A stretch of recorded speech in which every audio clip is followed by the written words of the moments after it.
Hi, I'm Suneel Maheshwari, Professor of Accounting at Everly College of Business at IUP. Today we'll be covering the topic accounting for pensions. What is a pension? A pension plan is a way for employers to provide deferred compensation to employees.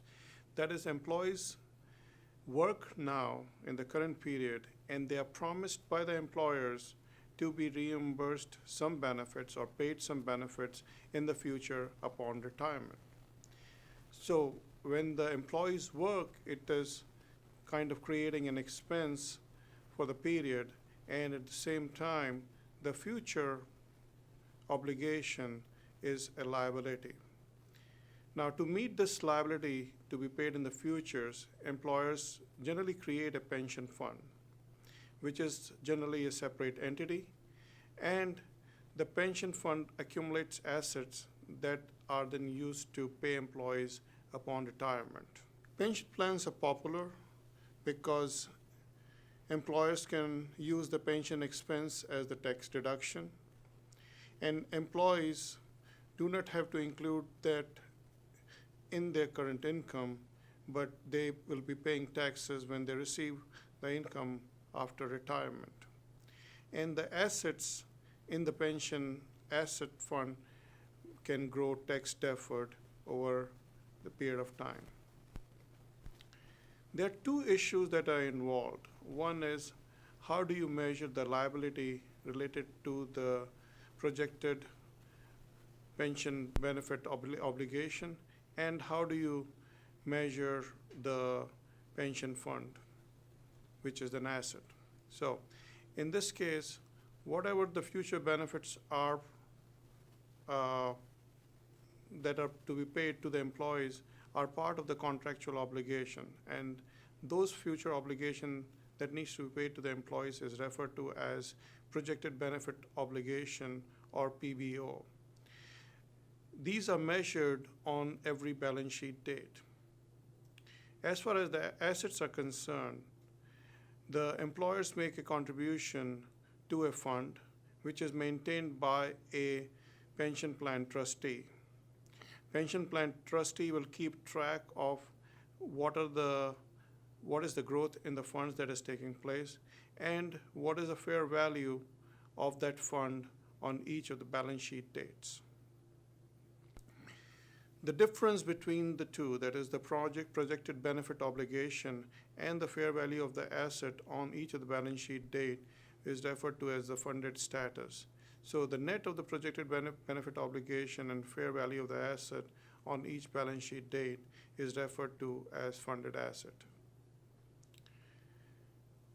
Those were the changes on the balance sheet side. On the income statement side, the changes in the two would lead to certain service costs that needs to be accounted for.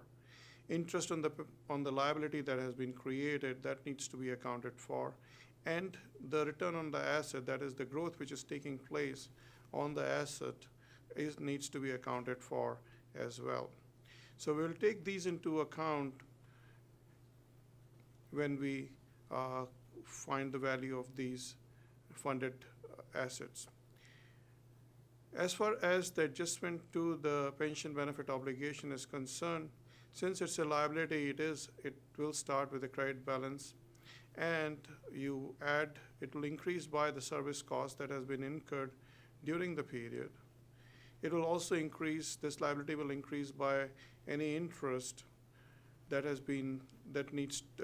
will accrue on the liability, and less any benefits that have been paid to the employees. That will give you the ending projected benefit obligation.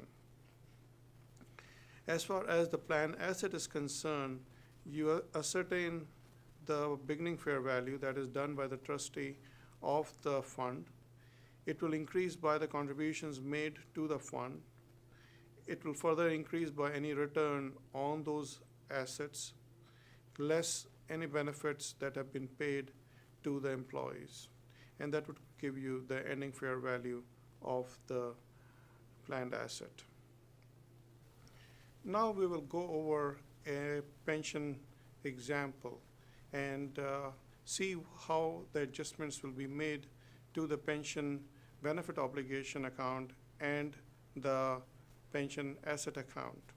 Now we will go over an example for pension funding. We will try to compute the value of projected benefit obligation and the pension fund asset. Let's assume that on January 1st, 2014, Brash Incorporated has a plan asset fair value at $529,200 and their projected benefit obligation is $529,200. So the net funding at this point of time is 0. Let's also assume the settlement rate given to us is 8%, at which the liability will increase. And then the service cost is $43,200. That is the cost which is paid to manage the funds. And then the contributions is $27,000. This is the money added in by the employer. And actual and expected return on assets for this period of 2014 is $53,676.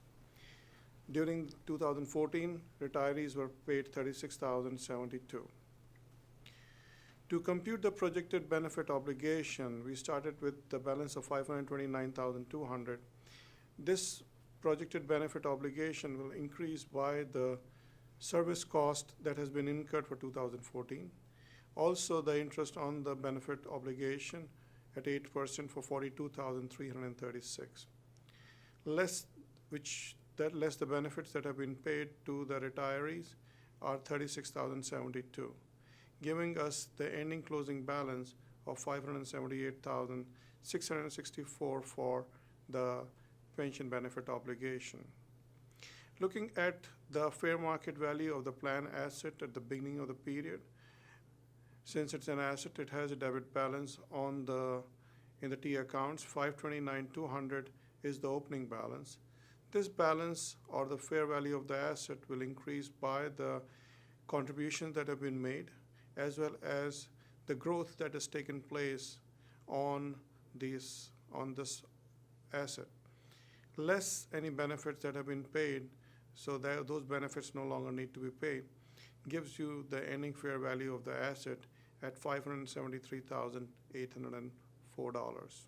Thank you very much for listening to the pension fund example and the presentation. Hope to see you soon. Bye.